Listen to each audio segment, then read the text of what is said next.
the links in all of the other groups so people will know where to find us, because we had a nice little crowd going on. But like you said, Sister Alina, when you're talking about Black Power, they cut first they cut me off, they shut the Google Hangout down when we started talking about the Jewish community. So so let me go back and I'm gonna go back in Facebook and update all of the links. Okay. So folks will know where to find us. But we're on page 142. We want to keep it moving. We're on page 142, where it talks about whites being a nation with operating as a nation within a nation, and that they do allow people to become honorary whites, which makes us understand that white is really a status, right? That's right. So he goes on to say at the bottom of page 142 that the question is not who is white. It might be more appropriate to ask who may be considered white, right? In a sense, those who have already received the white designation can be seen as belonging to a club, right? From whose sanctum they ponder whether they want or need new leaders, as well as the proper pace of new admissions. So really, it's like a status. It's like belonging to a club, right? Exactly. Right. Exactly. All right. To a certain extent. Well, to a certain extent. It is, but it ain't. Because they're not going to ever forget that black skin. Absolutely. Absolutely. We don't get in that club. Yeah, we definitely don't. We don't get in that club for absorption. Exactly. That's what happened with the Italians, the Irish. Do it. They were around. But you can honorary a whole level. Like right now, it's on YouTube Live. Oh yeah, we're on YouTube Live now. I believe that it's. Let me look. Let me just confirm. Yes. We're definitely live, so we're good to go. Oh man, I had to mute your mic, man. I know, right? Okay, there we go. All right. So it says, Hacker proceeds to say that white America as a nation within a nation reserves the exclusive right to validate or invalidate as needs be the whiteness or non-whiteness of those seeking admission into its domain. That's right. White America has always had the power to expand its domain. However, in the past and even now, it has shown a particular reluctance to absorb people of African descent. So Hacker attests to the existence and exclusivity of white nation when he argues that still there is no way that even the most talented of these men and women will be considered eligible for the honorific of white. They are and will remain accomplished blacks regarded as role models for their race. So they're saying, don't get it twisted. You might can come to our function. Right. You might can get in the book club. You know, you might can dance with my white wife at the party, but you're still just a black person who is a role model for their race. Nothing more.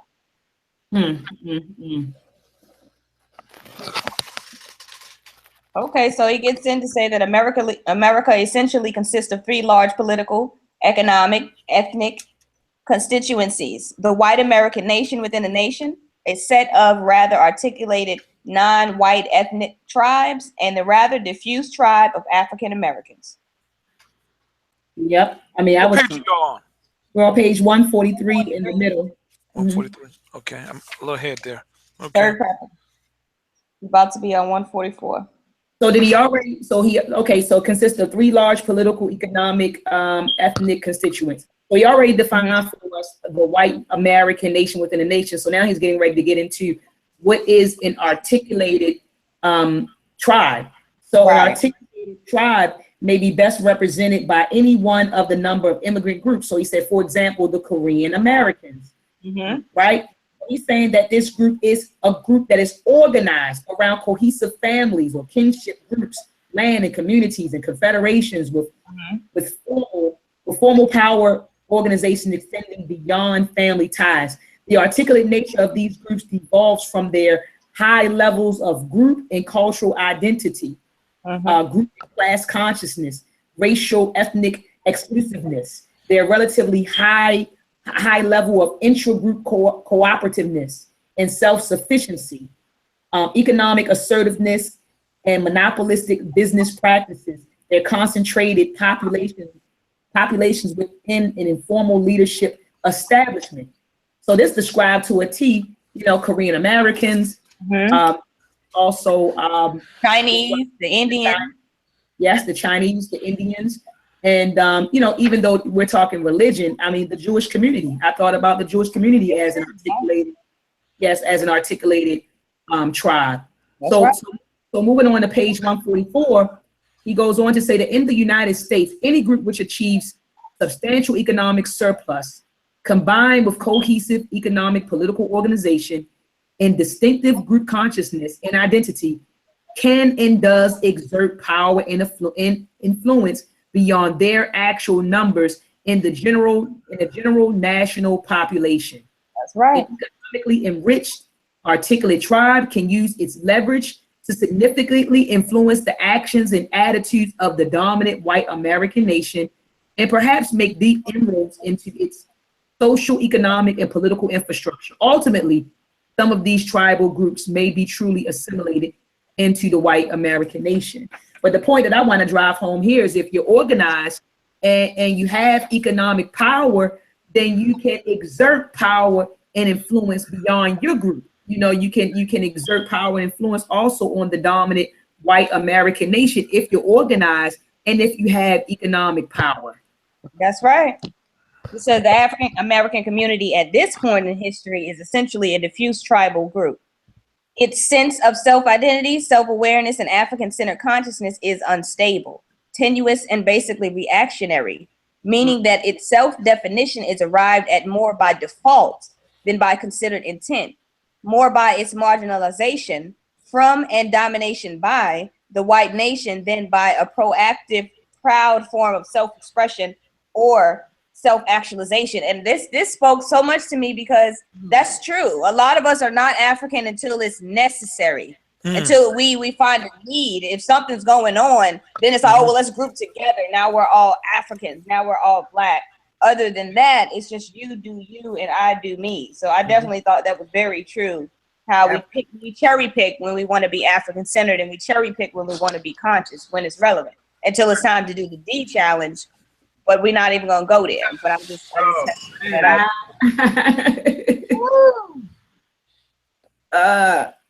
it's relatively low level of intergroup cooperativeness, mutual support, and self-sufficiency. Its economic dependency, relatively low level of entrepreneurial drive and accomplishment, and lack of control of any economic niches. Its concentrated populations, poorly served by generally assimilationist, preacher-led informal leadership establishment, dissipates, squanders, underdevelops, and stunts its enormous economic political potential. So he's just stating that we have the potential to be politically successful, but yet all of these aforementioned things are hindering us for becoming that way. Absolutely. Absolutely. So then he goes on, says he says the amorphous tribal nature, right? So no structure, right? A tribe that lacks structure. So the amorphous tribal nature of the African-American community eviscerates its capacity to develop and conserve an economic surplus, and thereby destroys its ability to achieve a cohesive, economically and politically well-organized community with a clear, proactive, key word, proactive, not reactive, proactive community consciousness and identity.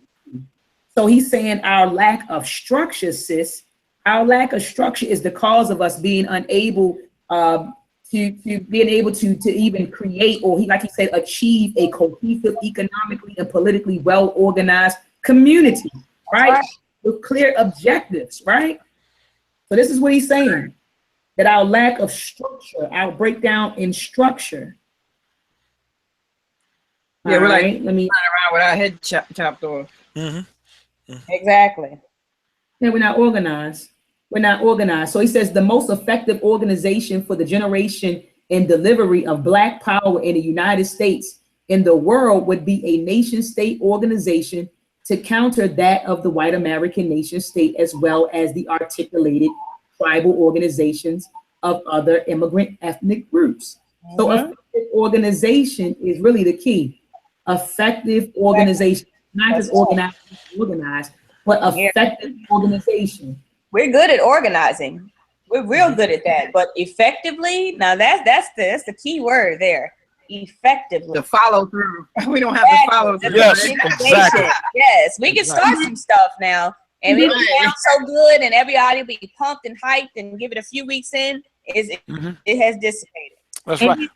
And then even the, when I think of just, when they say effective organization, just scrutinizing individuals and putting people in positions that can get things done, like qualified people in positions to get things done. A lot of times you have people that are in certain positions in organizations and they don't even have the skills to accomplish, I guess, the goals of the organization. So for example, I don't want to call anybody out, but I have to do it. We got Brother Umar Johnson in the community, right? That's my boy there. Look at Umar Johnson. Umar Johnson is running around saying that he wants to build this all-boys school, right? He wants to save our boys and build this all-boys school. So initially he came in front of the community and he said, look, I need $250,000 to build this school. Now, I never donated a dime. You might say, well, Dr. Maat, that's kind of cruddy. Why didn't you donate a dime? Because I know that, first of all, he didn't present us with a business plan, right? Showing us how he could carry this out. Exactly. And then secondly, I knew from dealing in education that it takes more than $250,000 to run a school. I had to secure the building. I had to worry about salaries for the staff. Yes. I had to also worry about resources. So we're talking about books for the children, different instructional materials, right? So I knew that was going to be more than $250,000. So then he turned around and came back to the community and said, oh no, I don't need $250,000. I need $3 million. I think it's $3 million or $4 million now or something like that. I know it's a few million now. So it's like, oops, I messed up. It was initially $250, but then I need this. What I'm saying is, are you qualified to run a school? Exactly. Are you qualified? It sounds great. And everybody gave money. I mean, it sounds good, but do you have the skills? Do you have the skill set that will allow this to happen, that will actualize this, that will manifest this? Do you have the skill set? So I believe that a lot of Black folks, we get involved in these organizations and we put people in these key positions, but are these people qualified? Are you qualified? And I don't think that we do a good job at scrutinizing people, saying, look, what is your resume? Even, down to the conscious community, you have people running around teaching science, teaching math, teaching this, teaching that. Are you qualified? What qualifies you to stand in front of people and disseminate information? And I think that we as Black folks need to, come up with some sort of system of evaluation to evaluate people, and scrutiny. Just like, I don't want to say just like white folks, but when you go out here and you apply for a job, you have to show that you're qualified for the job. You have to give them a resume, which provides them with your experience to show that you are qualified to perform this job. I don't think that we do a good job at scrutinizing, people for certain positions. That's just my opinion. I agree. I don't think we know all that entails in what makes a person qualified. I don't think we understand that. We might like to pick people just about the basis of that they speak well or that they stated something that sounds good, but I can say things that sound good all day long. That doesn't mean I can do it. That's two different things. We don't understand that. We had this, it's something about a person with a good talk game that just permeates in Black people. I don't know what it is, and it doesn't matter what they're talking about. They could be talking about chicken and biscuits, but as long as it sounds so powerful, I mean, you can just captivate Black people. I've always found that interesting about it. I don't know what that is. Is that the church in us, Sister Alima? Like, is that the church in us? And I think maybe to a certain extent, is that we are used to having some type of leader. Even if we go to Africa, to just the villages, there was still some type of governmental structure. There was always someone in charge. Maybe we're just used to that. And so it's a part of us inside is looking for that good representation of what we're used to for us to gravitate towards and follow, because it just seems like that's what's necessary a lot of times in order to get us together as a group. Like you need that one person to come and like kick it off. You know what I mean? This is so powerful. I wrote down today, right? I give any presentation that scholarship has to be my structure that I stand up on. Not my opinion, but the scholarship of our ancestors and those who presently. I know sometimes are y'all able to you breaking up so bad. hear me? Oh my God. Oh, this is driving me crazy. Okay. How about now? Yeah, okay. Okay. What I was saying was I wrote down right before we came on the conference call today that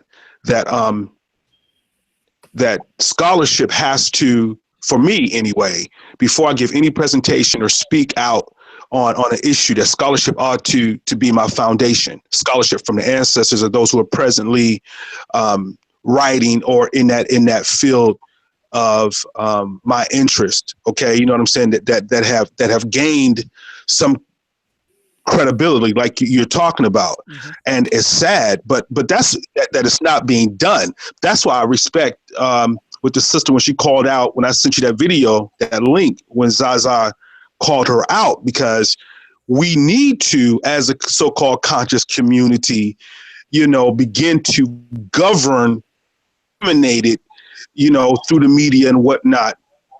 Just like you called the meeting yesterday, we got on the call on the chat and began to talk about the dick and the pussy challenge. Right. And we have to be to call those things. These aren't our leaders. Y'all don't represent the Black community. As a matter of fact, we're gonna call you out and we're gonna rebuke you, do whatever we need to do, but you're not gonna rape the minds of our kids and put information into the community that does not represent the ancestors or us. You know what I'm saying? So you were on point with that. And I think that we need to screen. I need to check myself too. That's why when I first came on, I said, I'm just a brother willing to learn. You know what I'm saying? As I grow, but to discern and just, then I'll give information as I feel the ancestors say, cool, you good, you on point. But as y'all said, too many cats just run out here and they speak in science, and it's in error. It's in total error. And you got cats, I'm Hebrew, I'm Black Jew and all this other. Come on, man. You don't even understand what's really popping off. Absolutely. Mm-hmm. Absolutely. And I had a question back to Dr. Umar. I like Dr. Umar, but I think he's a little grandiose with the school system thing. What happens is that he needs to look at the roadmaps of those who built institutions, like Booker T. Washington and other various leaders who built institutions. We started with one building. You know what I mean? Exactly. Let's see you maintain 20 students. You see what I'm saying? Yeah. And if the school builds into a campus, let it develop. I think that he's a little too grandiose with his startup. I think that he needs to start small and allow the institution to build on its own. Absolutely. Mm-hmm. I agree. And then, like you said, follow the blueprint. Right. Of people, follow the blueprint of people who have people who built institutions. Mm-hmm. Mm-hmm. Another one, Bethune-Cookman, she used to use baked cakes, and they used to have cake sales, things of that sort. They started small with schoolhouses. That's right.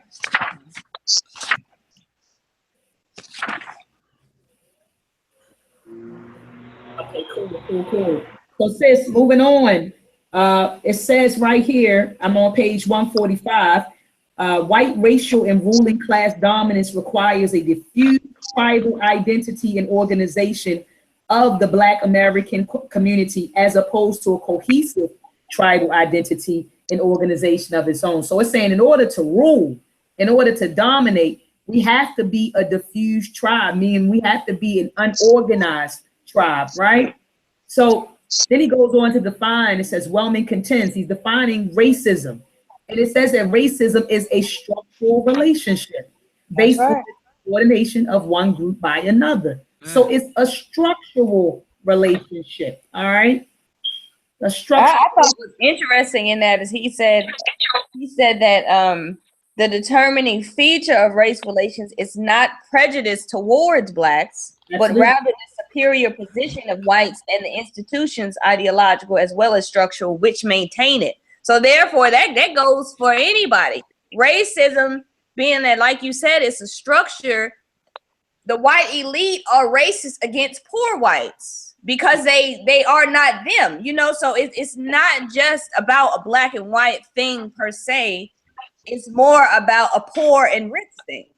If you look at it as far as social class and take the race out of it, because most whites, especially in this country, they are not part of the elite. They're not part of the 1%. They just as broke as we are. If we don't have more money than them under the surface, you see what I'm saying? Right. So I thought that was interesting.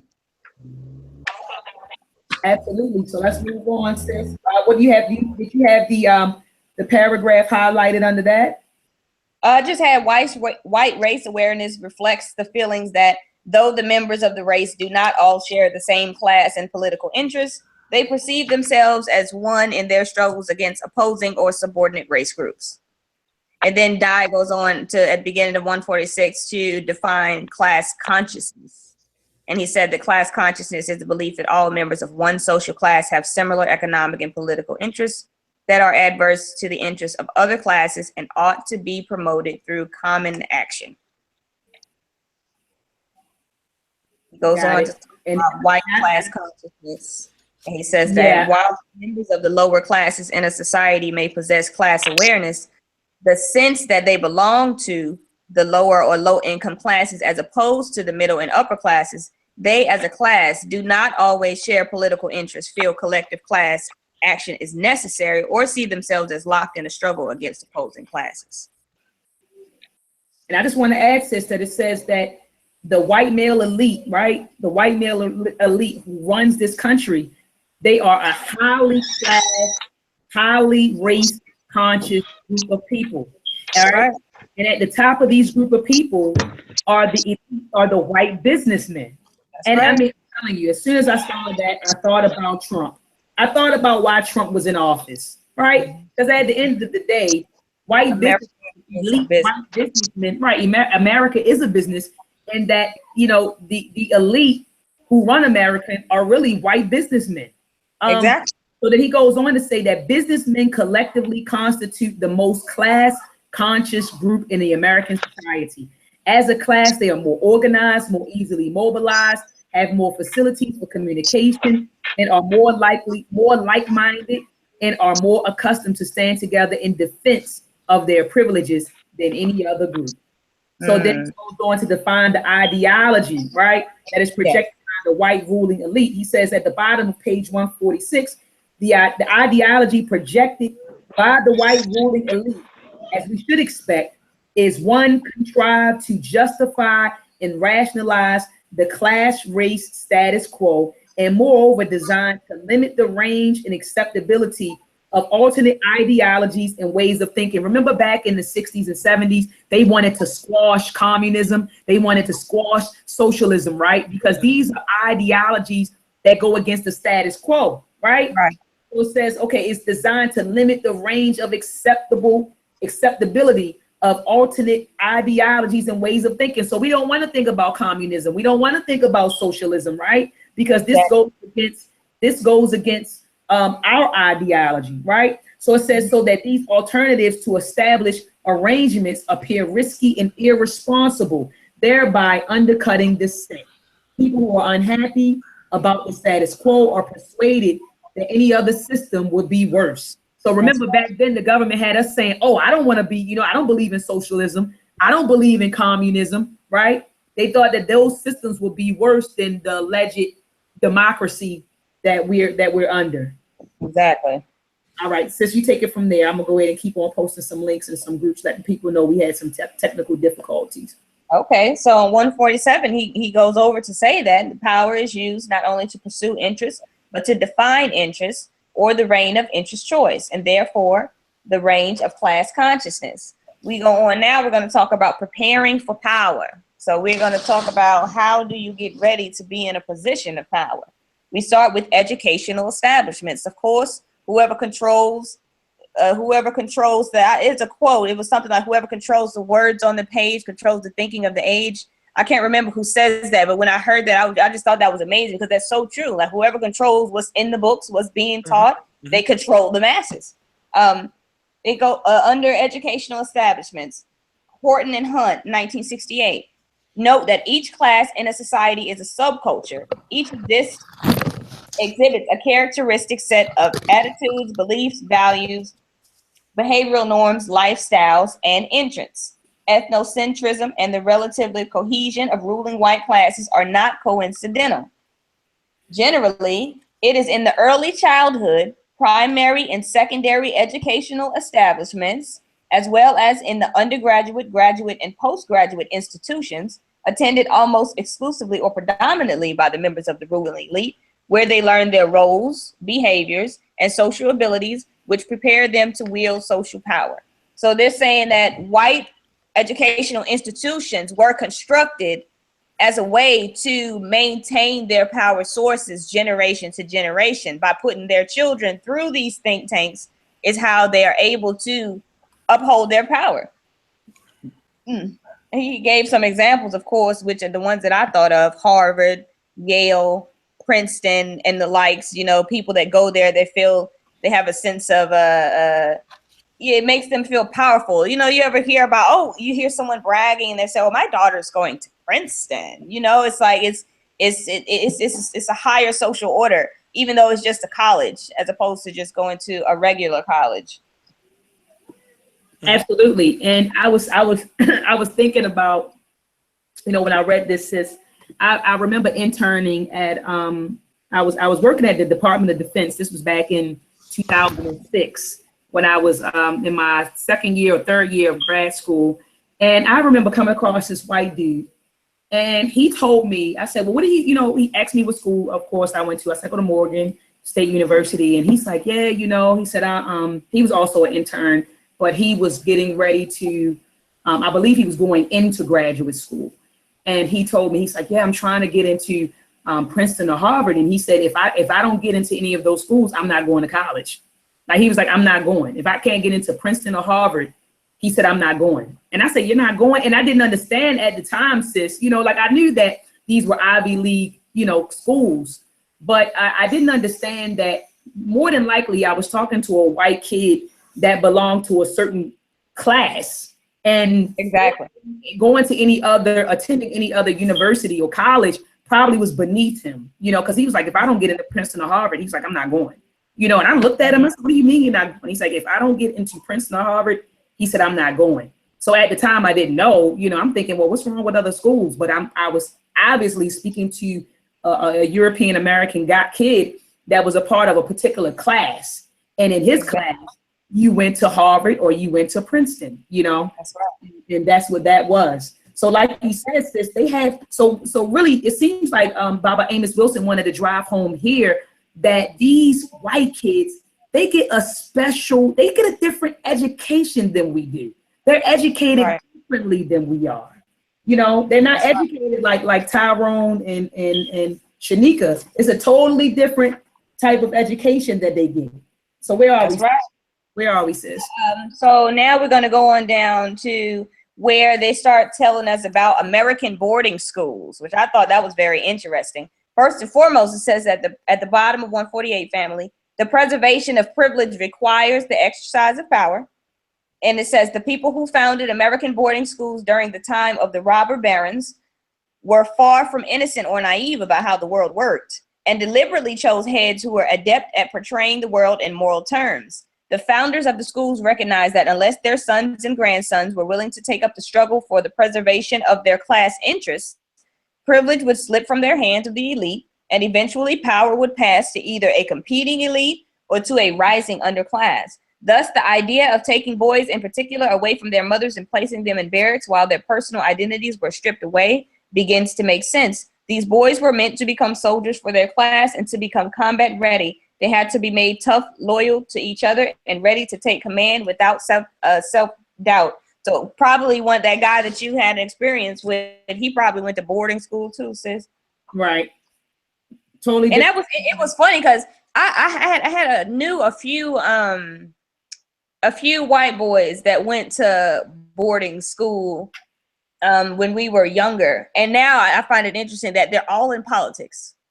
All of them. They're all in politics now, all of them. So that's kind of interesting now that I think about it at age 30.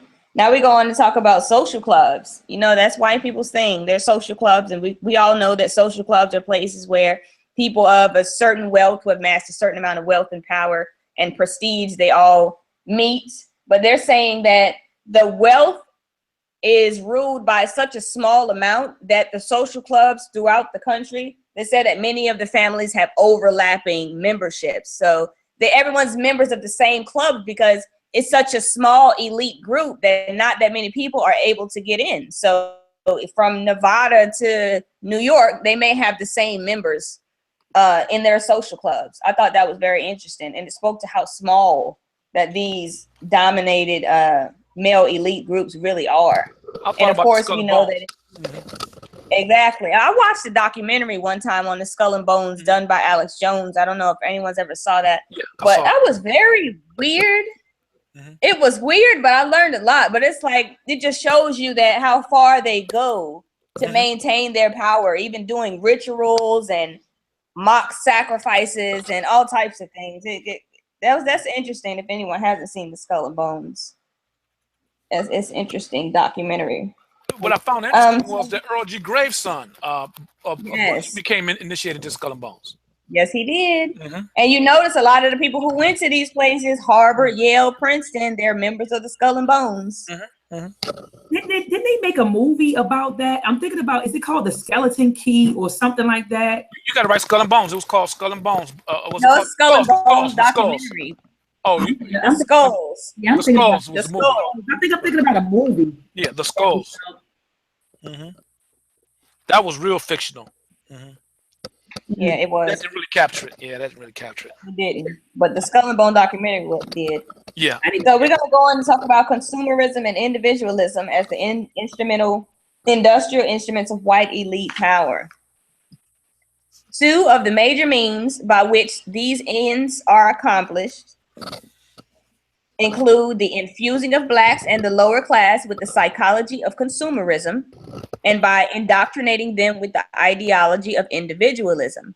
Under the hypnotic influence of consumerism propagated by the white elite controlled major media and socialization institutions, overconsumption provides meaning and definition for life for the lower orders. As Parenti notes, their feeling of accomplishment and personal worth, seldom found in work, are sought in commodity accumulation. He goes on to define consumerism as the tendency to treat consumption and accumulation of goods and services as a central purpose of life. Consumption as an end in itself, as a means of symbolizing social status, absorbs the life energies of those committed to personal acquisition and thereby serves to dissipate and retard, in the case of lower class whites, class consciousness, and in the case of blacks, both class and race consciousness. Now, if this doesn't sum up black people in a whole, I don't know what, because that said that this speaks volumes, because we are some of the most materialistic people that I have ever come across. And, you know, I've heard people say to me before that, well, y'all act like black people are the only ones that wear labels. No, it's not that black people are the only people that wear labels. Black people are the only ones that wear labels and think that it makes them better than the next person, that somehow they have a higher status because of the material things that they have amassed. I see people say they put up a random picture of a belt that they just bought, but they're gonna let you know that it's Fendi and that it costs $1,000. So you can get that envy, so you can feel that somehow you are beneath me because I have something more materialistic that you don't have, yet and still they probably don't even have $100 saved in the bank. That's our problem. We are heavy consumers. We spend every dollar we spend. Our mommy used to say that black people spend their paychecks before they even get it. And that's facts, because you'll be at work. You remember ever being at a job and y'all just sitting talking and everybody's telling what they're going to do with their paychecks when they get it? It's already spent. No one's having a conversation of I'm going to put away this amount after I pay my bills and, you know, I'm just going to chill this month because I'm trying to save money. We don't have those type of conversations. It's all about spend, spend, spend, buy, buy, buy. That's the Black mentality. Absolutely. Absolutely. I remember riding in the car with my son Harvey one day, and there was a guy on the bus stop. And I told Harvey to save up his money. He saved up $5,000 and he bought himself a little car. And he was driving me along in his car.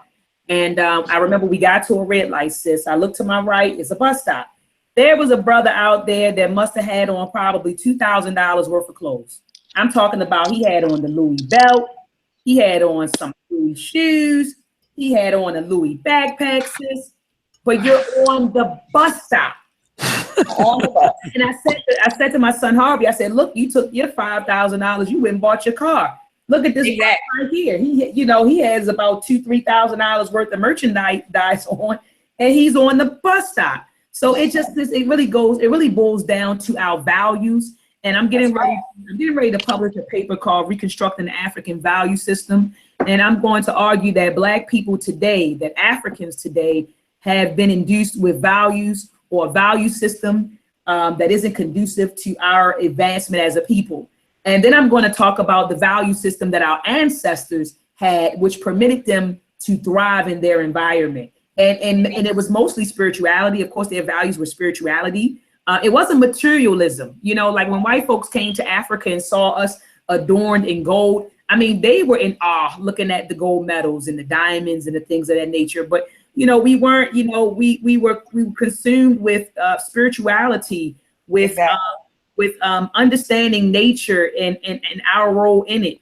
Family, manhood, womanhood, you know, things of that nature. So those are the things that we were like fixated with as a people. And see, we've since strayed away from that. And hence you see the decline of the African community. So moving on, sis, did you read the paragraph where it says caught up in or carried away by the unrelenting struggle for survival or insatiable? Did you already read that? Go ahead, Queen. Okay, so it says caught up in or carried away by the unrelenting struggle for survival or insatiable status striving drives, communal and social goals receive little consideration and low priority because we're just worried about me and mine. That's what I'm worried about. I'm worried about consuming the house, getting the car, getting the labels, right? So now we're not thinking communally or socially. So it says our communal and social goals receive little consideration and low priority. Collective betterment through collective cooperation and action is blithely ignored or resentfully rejected as time wasting, pointless, and personally unrewarding nuances. Uh-oh, you all right, brother? Brother Travis? Oh, I'm all right. Oh, okay, I thought you were eating on those chips. No, I'm not. Someone down the wrong pipe there. So close us out, sis. He closes with the ideology of individualism, right? And he says the pabulum of individualism fed to Black America produces in that community the concept of an individual as one who exists as something abstracted from a social matrix, apart from the web of tasks, obligations, affections, and collective relationships which give people their identities, social meaning, their experience of humanity and of themselves. So we don't think of ourselves as being a part of a collective. We just think of ourselves as just simply ourselves. And I remember Dr. Amos Wilson in a lot of his lectures, he said the only way to be a true individual, he said, is to exist on the moon by yourself. He said, so he called individualism a social myth. He said there's no such thing as an individual because we all belong to a social order. We belong to a family, we belong to a community, we belong to organizations.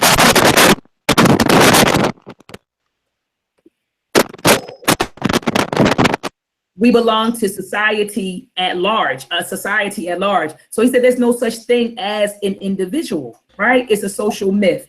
And so, you know, when you think of yourself as an individual, as someone who is apart, as Dr. Amos Wilson stated, as apart from or abstracted from, he said, a social matrix, then you don't think of yourself, or you're not caught up in the web of tasks, he says, obligations, affections, and collective relationships, right? Which give us our identity. So we wonder why a lot of celebrities make it and they don't give back. Some do. I'm not saying that all don't, but some make it to a certain social status, or some of us make it to a social status and we don't look back because we don't think that we have an obligation to. Remember, I'm an individual. I got here alone. I got here by myself. So no one's turning back to pull somebody else with them, or to give back to the community, to bring the community. No one's thinking about the community when you've been induced with this whole ideology of individualism. That's right. Okay. Well, that's almost the end of chapter 7. We can hold the panel, but I don't recommend starting the last one unless everybody's willing to put in another hour. No, I don't. Yeah, the last, I think the next chapter is about 15, 16 pages, but I did read it, sis. So yeah, I finished mine. The Power of the Ruling Class. Yes, if you guys want to go in, but I definitely want to finish at 9 o'clock. So if you guys think we could do it in 27 minutes, that's cool. I doubt it. I was about to say this must be the earliest. We've finished. Yeah. Oh, that lecture 6 when he was talking about individualism. Yes. And he said we've been tricked into buying into this idea, this myth of individualism, while they operate, the elite Europeans operate in a group. Absolutely. You know, but they trick us into thinking we need to be individuals. I wanted to ask a question to you all. Do you think that they have taken Dr. Tony Browder talks about this. They've taken our science, okay, and they've mastered it, and since they've conquered us, they use our Kemetic science against us. What do y'all think about that? And it kind of ties into what we're talking about, because if you think about initiation, we were talking about the skull and bones. There was an initiation that the ancient Kemetic people would do to a certain degree. I mean, it wasn't manipulated and as dark as what they're doing today, but the way they would govern Kemet, and even before it came to Kemet, I mean, it was from Ethiopia and whatnot through the Nile. They had passages, rites of passage that young boys and girls would have to do, have to learn that, and how they're using it today. I agree completely. Especially if you think about the fact that they learned everything it is that they know from us. They watched our structure, they watched our culture, they watched the ways in which we move, and they saw that we moved as a group. That's why it was pertinent for them, once bringing our ancestors over here, to break down that sense of unity, to break down that sense of ethnocentrism, if you will, so that we could become the individuals that we are today. It was necessary. They had to, because we've always moved communally. If you go to visit Africa now, it's the same way. It's very communal. Right. Thank you. I was asking because I'm like, these thoughts keep going through my head. I'm like, you know what? The way they operate in their government is really how our people used to govern the world. And they just flipped the script on us. You know what I'm saying? And we need to get back. But we did it, like Dr. Maat said, but we did it in a way that we connected nature and everything that made it, what we are as humans, HUE, man. You know what I'm saying? As the hue, we connected everything from the cosmos down. Absolutely. We never, we didn't have the mentality that, that man was dominion over. No, that wasn't us in Africa, in African spiritual systems. And I know that Sister Alima can speak to that, but everything was considered everything. Everything was interconnected. Everything was interconnected. You weren't trying to exploit or destroy or, take advantage of nature. We were one with nature. We tried to understand nature. And in fact, one of the mathematical papyruses in the Rhine's papyrus, the first line of the papyrus, which was translated by Job in his book, Civilizational Barbarism, and even the brother Wujawu from the Amin Ra Squad, he also translated it. But that was a mathematical document that stated that, you know, math was a method to understanding nature and all that exists. So our ancestors strived to understand nature, not to exploit or dominate it, you know, but to understand it and to utilize it, you know, for the preservation of our people, you know. But it wasn't, you know, it wasn't the whole dominion and, you know, none of that. That isn't African. That isn't African at all. And you know what I think we should do, family? I think we should also, and these are just suggestions on down the line. I know we talked about reading the Yorugu by Dr. Marimba Ani after this. But I also definitely want to read the book Africanity by Dr. Malife Asante. Because a lot of us say, you know, we talk about being African-centered and being African, but people don't even understand what that is. So I think that would be a great book to read. There's also another book called, and I want to make sure I give you guys the correct name. It's another book called The African Personality in America, an African-centered framework by Brother Kobe Kazambi Kambon, or they say AKA Joseph Baldwin. I think that would also be another good read so that we can understand what it means to be African. Because a lot of us say that's not African, you know, but what is? So I think that it would be good that, or if we just did, you know, maybe a hangout where we talked about it, even if we don't read these books per se, but if we have a hangout to talk about African centeredness, what African spirituality is, or African decorum, proper African decorum, African values, because I think many of us don't know. And Dr. Amos Wilson, he seems to talk about, you know, how the only way to get out of our condition is to reestablish our African consciousness. So in order to establish our African consciousness, we have to know what it means to be African. What does that mean? We have to become African again, you know? So I think those would be great reads for us to get into at a later date. I agree. I agree. Dr. Kobe Kabon is powerful. His lectures are very, very relevant to what you're talking about. And that he helped me tremendously. Yeah, and you know, and this is all a process. You know, I don't want people who are viewing this hangout to like beat themselves up if you think a certain way or if you behave a certain way. This is a process. I remember in one of Dr. Amos Wilson's lectures, he stated that Dr. Carter G. Woodson said that it took him nearly, I think it was 40 or 50 years to reprogram his mind, to shred his mind of European thoughts and ideas. So that process for Dr. Carter G. Woodson, I believe he said it was 30 or 40 years that it took for him to reprogram his mind. So essentially to become African again. So this is like an ongoing process. This is an ongoing process. Indeed. It's definitely going to take some time, and it's going to take a lot of hard work. But it's the best process. I posted earlier, you know, the closer you get to home, the more roadblocks are presented before you, but keep going. You're gonna make it home. You know what I'm saying? And I totally agree. That's why, you know, I'm gonna keep saying it. I love y'all, man, because y'all helping me in my process. You feel me? So anyway, let me shut up before I get too emotional. No, we love you. No, we love you too, brother. We do. We love you too. We're happy that you joined us a week. We are. You joined us last night. I'm the emotional one.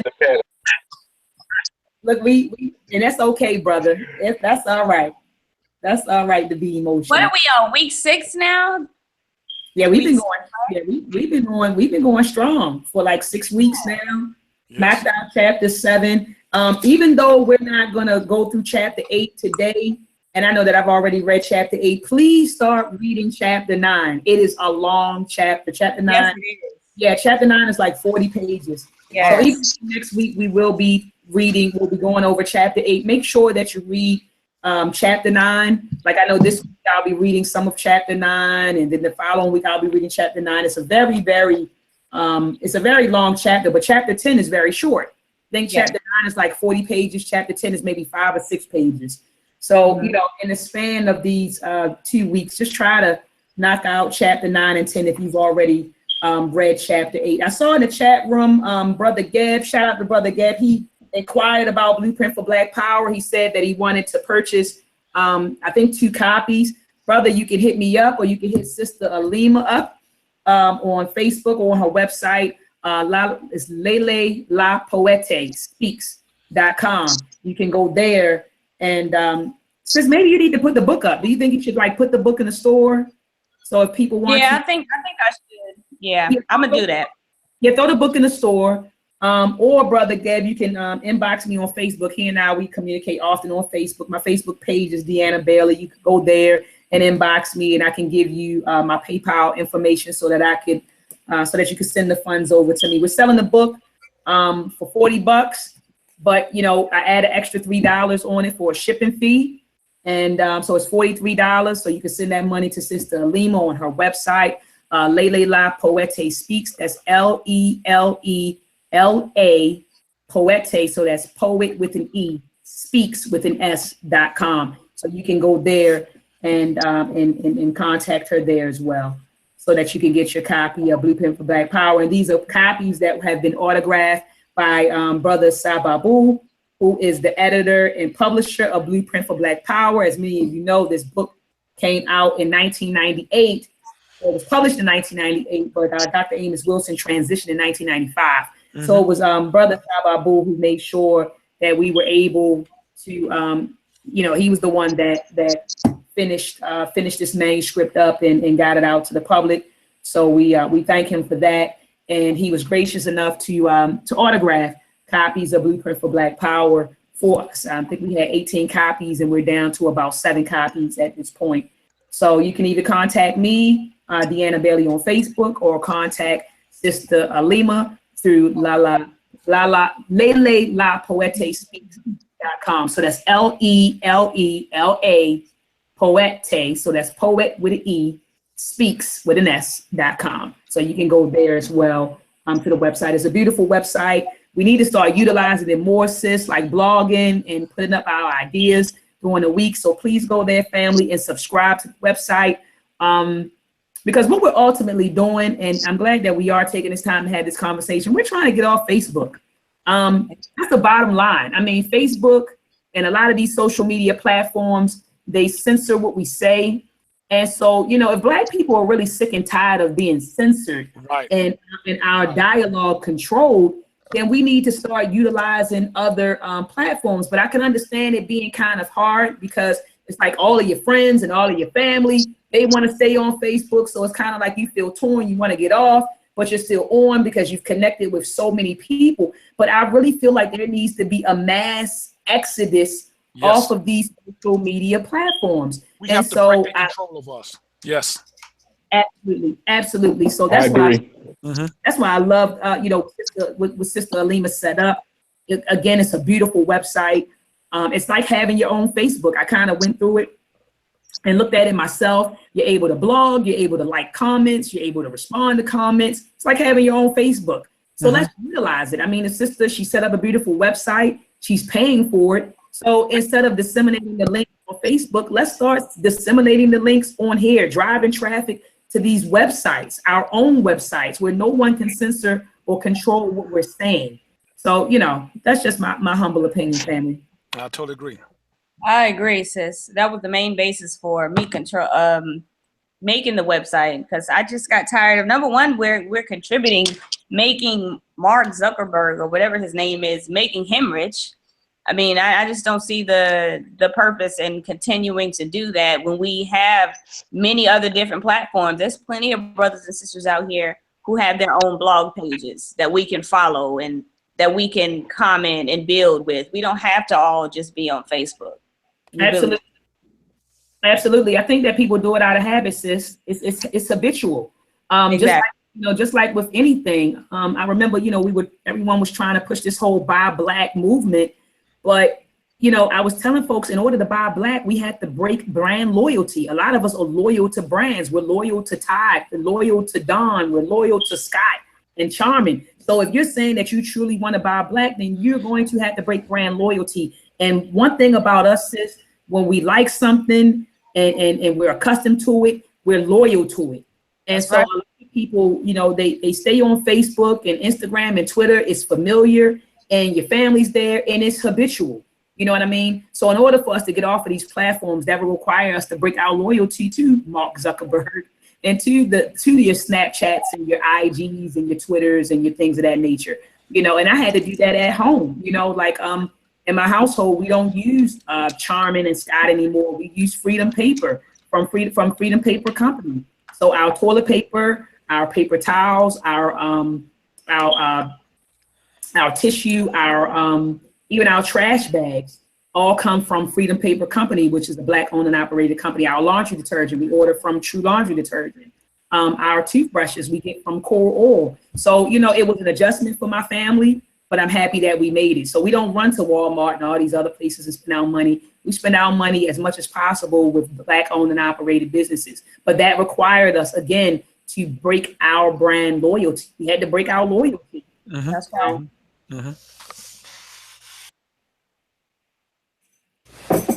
All right, so did you guys want to close out or did you have any last words? I see we have 18 viewers. Peace and power to the viewers. I wish you guys were on here last night. We were going in on this whole D&P challenge. I know you all heard about this on social media, the D&P challenge. So last night, you know, Sister Alima and Brother Andre and myself, I mean, we were just going in and there were some folks that were angry at our video this morning, but their names will remain nameless.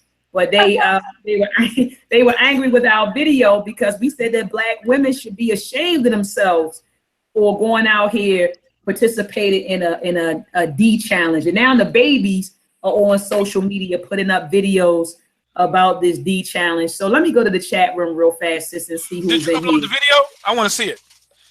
Did y'all record it? Oh yes. Oh yeah, we recorded it. We recorded it. Put So the link in the link check. I want to check it out. Okay. All right, cool. I see we have tag team in the building. Peace and love to you, sis. Chris Woods, peace and power to you, brother. Brother Gab, peace and power to you, brother. I see Global African Tribalism for Self-Government. Peace and power to you, family. I see you every Sunday. Thank you for joining us. Brother Jehudi Ma'at, peace and power to you, King. You got who else is in the building? I see George Montgomery. What's happening, George? I see Philip DeShazer. Peace and power to you, brother Philip. I see Sister Raziki. What? Sister Raziki, you didn't get on the panel. I know you got the link, sis. Sister Raziki Safara's in the building. I see Com583 is in the building. Who else? I see the One Boys Club one is in the building. The sis, peace and power to you, sis. And Brother Sheldon, peace and power to you, brother. Thank you for joining us. Meet us back here. We'll be here every Sunday. Matter of fact, those folks that are in the chat room, holler at me on Facebook. Holler at me. My name is Deanna Bailey on Facebook, or you can holler at Sister Alima Inja on Facebook. Join the book club. Get in it. Blueprint for Black Power. Please get in it. We're going chapter for chapter, chapter per chapter every week. So meet us here every Sunday at 7 p.m. Eastern Standard Time. I hope that you have a productive and fulfilling week. Any last words from the panel? Yeah, did y'all put the link in the chat? Resurgence of the African mind. I put it in the Hangout. It's in the Hangout. Okay. Let me get that here. Thank you, everyone. Resurgence of the African mind. Yes, indeed. Thank you for joining us. Sorry about the technical difficulties that we had earlier, but hopefully we'll have that squared away by next week.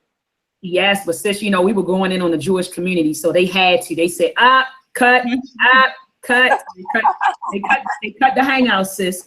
Exactly. So, yeah. So use like, this is our platform. Y'all don't know we own YouTube and Google. Wait a minute. Right. They were heated. They said the Jewish community, and they just shut the whole Google Hangout down. But we got back up and running. It's all good. So if you want to check out the beginning of the conversation, just go to my YouTube page, Dr. Maat. And I think we were going in. What would you say, sis? Maybe 30 minutes or 40 minutes before we were disrupted. Yeah, so about 30 or 40 minutes before we got disrupted, and then we had to load up or start like another YouTube, the Google Hangout and YouTube go live. Also, sis, while we got family in the building, please show them the book to support your book, Misperceptions of an African. Yes, please support this. Family, support the book, Perceptions of a Misplaced African, Volume 1. Entitled, I'm about to say the title again, family, I'm tired. But check it, you can get it from the website, lelilapoetespeaks.com. That's LELELAPOETE speaks.com.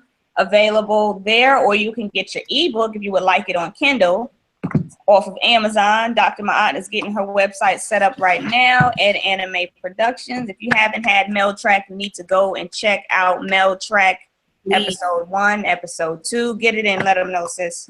Yes, please support the Mel Trek project. We have options now, sis. You know, as conscious people, we can't keep on putting foolery in front of our babies. You know, we can't keep indoctrinating them with bull crap, sitting them in front of the television and letting them, you know, consume Disney, you know, images that are being, you know, produced by our open enemy, right? The Disney Network, you know, Nickelodeon and Cartoon Network, because a lot of these animations are embedded with a lot of social and political messages, if you haven't noticed, a lot of them. And so we had to be very, very careful with the types of TV shows that we are showing our babies.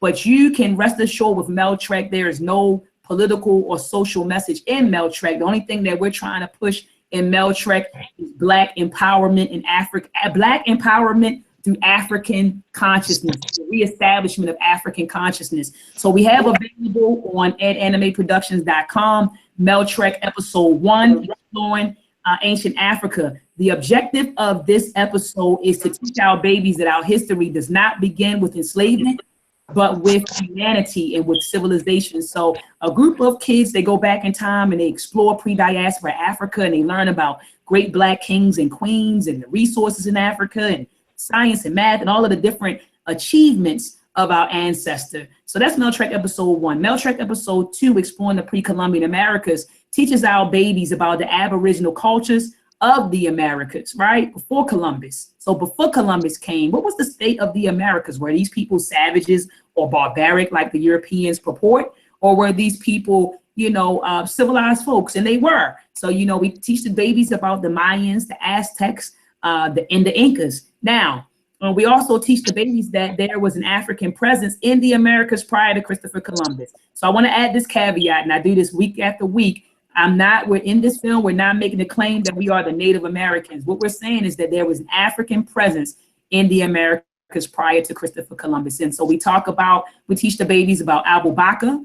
Some people refer to him as Abubakari, the king of Mali, who Malian scholars believe made it to Brazil around 1313. So we talk about him. And we also introduce children to the African shipbuilding nuances. And so please support the Mel Trek movement. Visit animeproductions.com to get your copy of these films. Not only do we have films, we also have coloring books and posters. And Sister Alima, did I show you this? Let me show you this. I don't know if I showed this to you. This is a storybook that's getting ready to drop. Look at this. This is a storybook that's getting ready to drop probably within the next 2 weeks. And I believe, Sister Alima, that this storybook should be in every child's home. Look at what we're teaching the baby. So it's a book based on Mel Trek episode 1. Look at this. They go back in time. Look at this, sis. Look at this. What is the name of this land, right? Ask Michelle. Africa, the birthplace of humanity, Ramses. Where is Africa? So we teach them about Africa, right? You know, we teach them about Imhotep, right? We teach them about Imhotep, how he built the step pyramid located in Saqqara or Kemet. So they learn about Imhotep. They learn about the pyramids. They learn about the Medjugorje, okay? They learn about King Nama. They learn about King Tut, Hatshepsut. They learn about Tutmosis III, Akhenaten, right? They learn, look at this. They learn about the people of Ghana. They learn about Mali and Songhai, Janae, Gayo, Timbuktu, right? Look at this. They learn about the great Islamic rulers, Sundiata Keita and Mansa Musa and Sunni Ali and Askia Muhammad, right? They learn about the Twa people. All right, they learn about the Great Enclosure, the people of Zimbabwe built. They learn about Shaka Zulu. And then look at the imagery, sis. You know how they say a picture says 1,000 words? Look at this. Look at this. You see this? You see Percy imagining himself as a king, right? Bunchy imagining himself as a king. Look at Michelle, imagining herself as a queen, right? So a picture says 1,000 words. So I'm telling you, this book is getting ready to drop. This book is getting ready to drop in a few weeks. And not only do we have books, family, not only do we have books, we have a whole Meltrek curriculum. Let me show you something, sis. A Meltrek curriculum available. And this isn't on the website. If people want to utilize this curriculum to educate their children, you will have to call me or inbox me. But I just want to show you guys what we have. We have unit plans. Look at this, sis. We have unit plans available for parents, for private and public educators. Look at this. We have a unit plan entitled, it's coming up, The African Origins of Mathematics. This unit plan consists of 10 days worth of lessons. Not only do you get 10 days worth of lessons, you also get a Meltrek learning packet. All right, that says learning packet 1. It's Meltrek learning packet. Okay, this is Meltrek learning packet 3. So you get a unit plan, which consists of lessons. You get a Meltrek learning packet, right, where you get warm-ups, you get all sorts of maps and activities that you can do with your child. And then you can have your child take an assessment. Look at this. You could have them take an assessment online, the Meltrek Unit 3 pre-post assessment test. Look at this. What is the oldest mathematical instrument? Where was the oldest mathematical instrumentation discovered? Right? Name it. The Lumbambo Bones was found in what region? So we have online tests for our babies. So Meltrek is just more than, I don't want you guys to think, oh, it's just a film.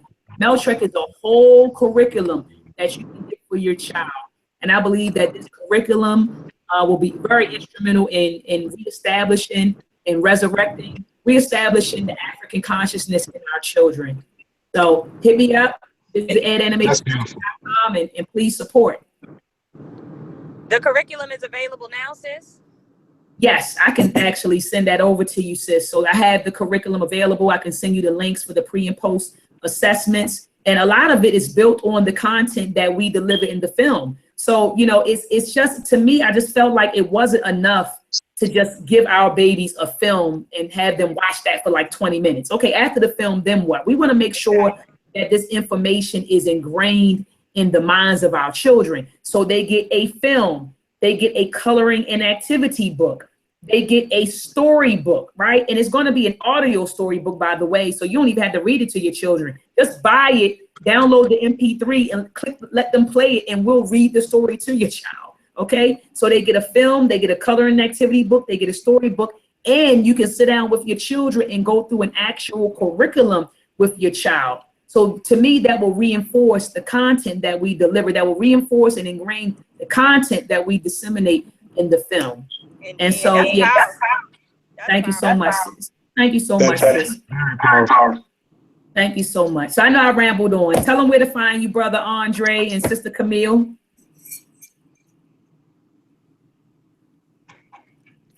Brother Andre? Brother Andre? Yeah, I'm here. Can you hear me? Yes, sir. They can find me on Facebook, repping AKA Paul Robeson. Paul Robeson on Facebook? Yes. All right. Brother Travis, did you want to say anything? Sister Camille, did you want to say anything before we close the hangout?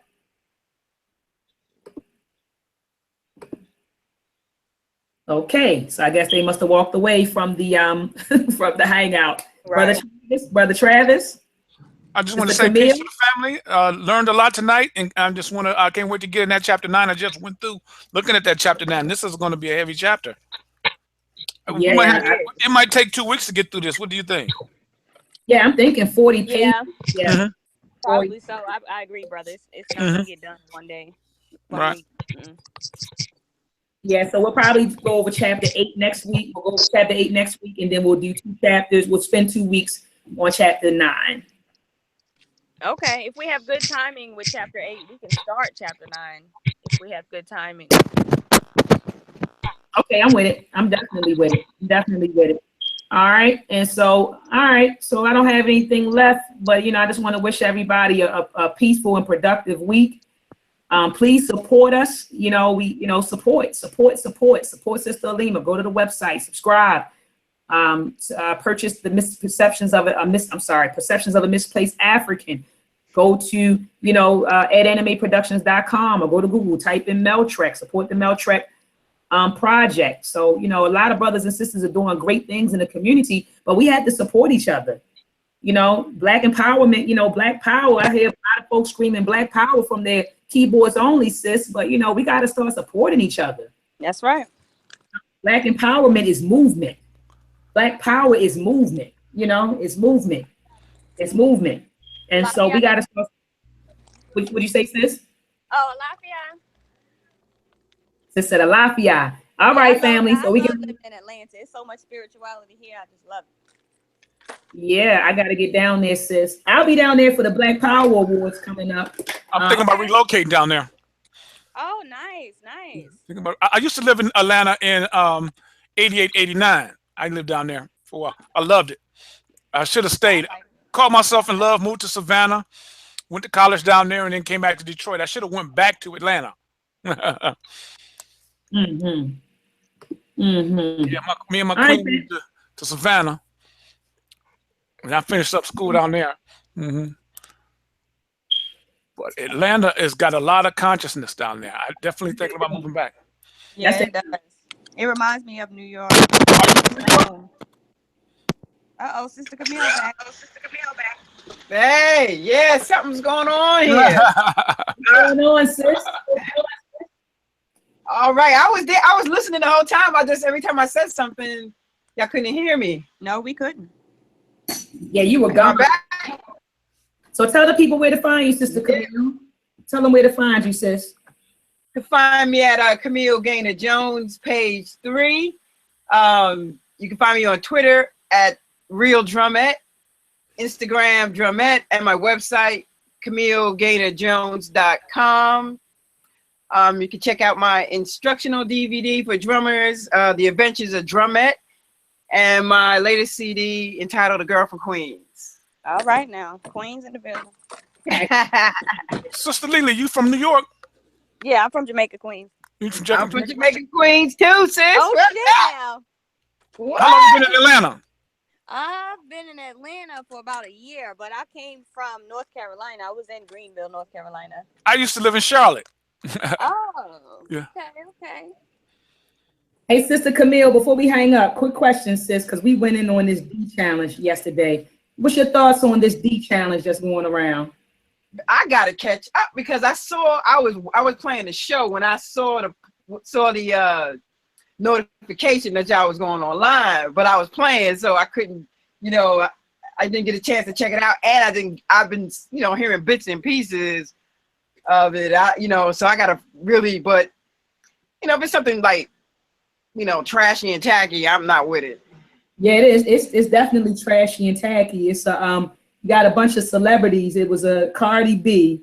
Oh my gosh, I can't stand Cardi B. Not personally, but her music. I don't know the sister not to like her personally, but I just don't like what she stands for, what she symbolizes.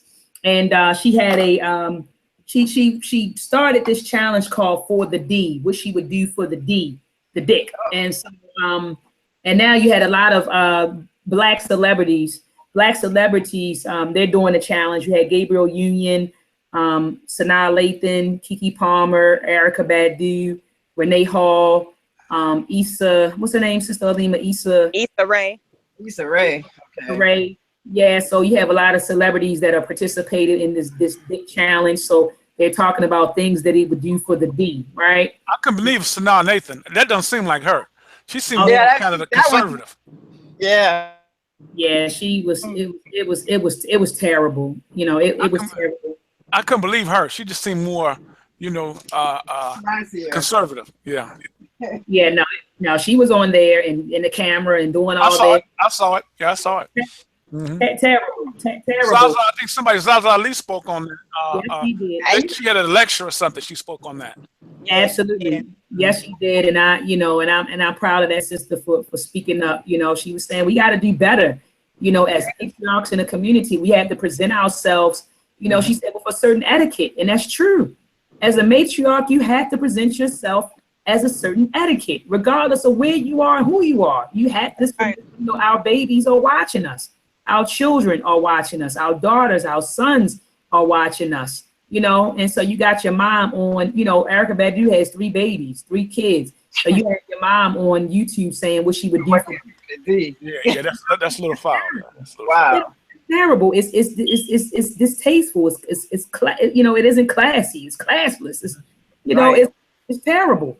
And now our babies are doing it, in school, putting up videos, talking about doing splits for dicks. I'm talking about, I seen a video of 7 young girls. Sister Alima sent it to me through Facebook. 7 young girls who are on, in high school, talking about what they would do for dick. I don't even think they was in high school because they don't look that old to me. They look like they was like 8th grade. They were middle school, sis. That's sad. So our children are watching us. Our children are watching us, and our children are emulating our behavior.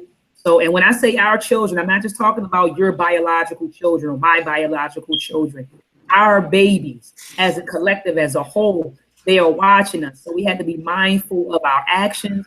We have to be mindful of the decisions that we make because our babies are watching us and our babies are emulating us. Right? Yeah, we don't seem to understand that concept, future. Planting seeds for the future, looking out for your children. I mean, it's just like, that's right. Man, just do what you do. And, I've been around people where I had to tell them to stop cursing in front of children. I'm like, exactly. You see these little put the blunt down. Don't smoke your damn blunt in front of kids. Like, just the stuff. Just that's right. Stuff. We just that's don't right. understand. That's right. Yeah, we definitely lost a lot. Just that, to me, the whole, just cable with, propaganda, the whole media attack, because Black people watch a lot of television, and they begin to and they believe all these images and things that they see. That's why these people are paid. They're paid to keep us in a state of confusion. That's right. And I mean, and you just see it. It's like, wow. That's right, sister. You're right about that. And I said that since last night. I said they're agents of racism and white supremacy. They're agents. Exactly. They're agents. That's your job to, propagate those images and concepts to your people. And those are the people that they give a lot of money to do those things. Exactly. That's right. That's right. It's a lot of money. It's a lot of money to be made in ignorance. Yes, Coonan pays well. That's right. That's right. That's right. Sister Lily, your link didn't post in the group chat. It didn't in the Google Hangout? Oh yeah. You see it? Yeah, I don't see it either, sis. Oh, let me look.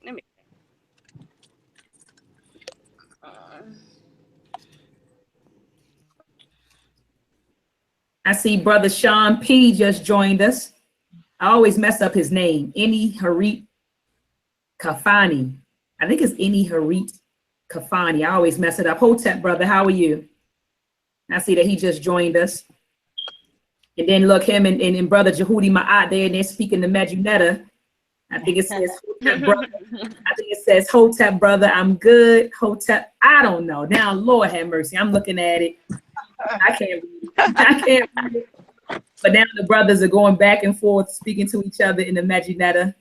Love and it. I think Brother Sean P said Hotep's sister, Dr. Maat. Tell them stop talking that Medjunetta. Can't nobody decipher it. Right. Isn't that crazy? I believe that. We need to get the Amin squad on squad on y'all regarding that. Yeah. What do I do? Yeah, he speak to Medjunetta.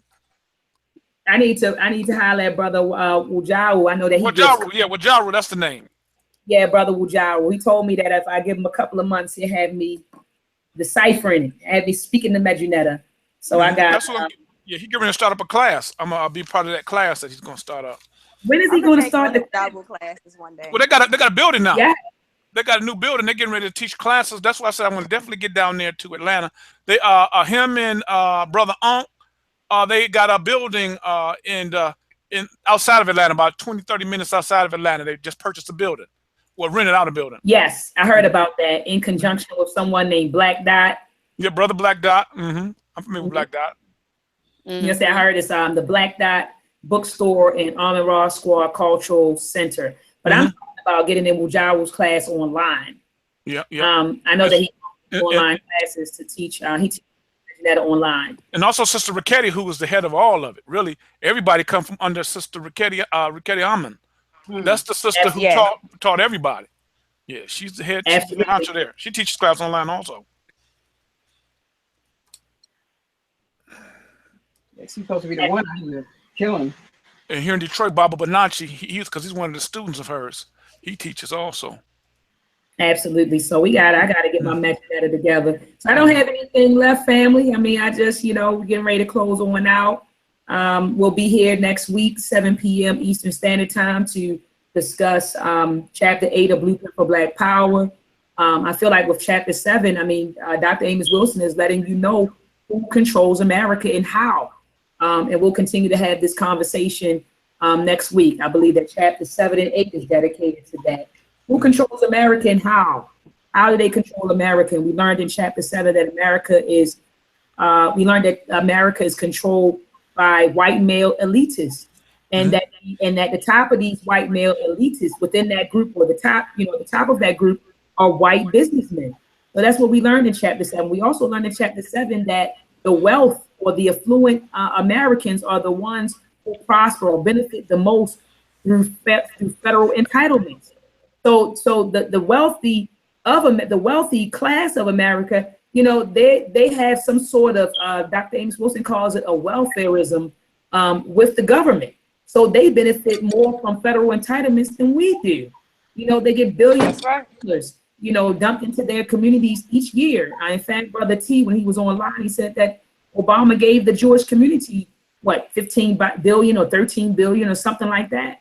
So, it's no secret why the Black community is at the bottom of the hierarchy, why we are at the bottom, or why we are the most impoverished people. We don't benefit from a lot of federal entitlements. You get welfare, some crap like that, a food stamp. That's nothing. These people are getting billions of dollars put into their community, put into their communities to operate with and to build their communities and to expand their businesses, And so we talked about that in Chapter 7. What else did we talk about in Chapter 7, Sister Alima? We talked about federal entitlements, white male elitists. Oh, we talked about how their children, their children, so this is passed down from generation to generation, and how their children get a special education. They don't get educated the same way we get educated. So these children go to schools like Princeton and Harvard, and they learn how to exercise their power and how to maintain power. And then they also are part of social clubs where they learn how to exercise. They learn about power. They learn how to exercise power and how to maintain power. And then they intermarry within one another to keep the power within the family. So we talked about that. Anything else? I was just recapping, family. Anything else we talked about? Consumerism was another one. Consumerism. Thank you. So he was saying two of the methods that they use, or two of the methods that they employ to keep the lower class where they are. He said they employ consumerism and individualism. These are the tactics. So while we're worried about consuming to feel important about ourselves, these people are building nations. They're expanding businesses. They're forming relationships with foreign entities, right? While we're content with consuming, and then being not even content, but while we're so consumed with consumerism, right? So, and then being consumed with consumerism, it puts our spending power, our buying power, it decreases that, right? We don't have a lot of buying power because we're so consumptive, right? We're consuming. So he talked about that, and then he ended with talking about individualism. And he was saying that, they'll project that ideology of individualism, or they'll induce us with the ideology of individualism, right? So we want to be individuals. We want to be free from, a social class or a social order. But meanwhile, the rich and the white elitists, these people aren't individualistic. They're very communal. They have a communal mindset. So while they might tell you you are an individual, they operate with a communal mindset. So he ended with that in the chapter. So this was a very, very powerful chapter. I learned a whole lot, and as Sister Alima stated in the beginning of the chat, in the beginning of the discussion, Dr. Amos Wilson provides us with a lot of data to support these different claims of, federal entitlements and, the 1%, owning more and controlling more than the bottom, or the 90%, the bottom 90%. So it was a fantastic chapter, and I'm looking forward to reading chapter 8 next week. So I don't have anything left. I just want to wish everyone a powerful and productive week. And I just want to say peace and power, family. Peace. Peace and love. Peace. Peace. Everyone.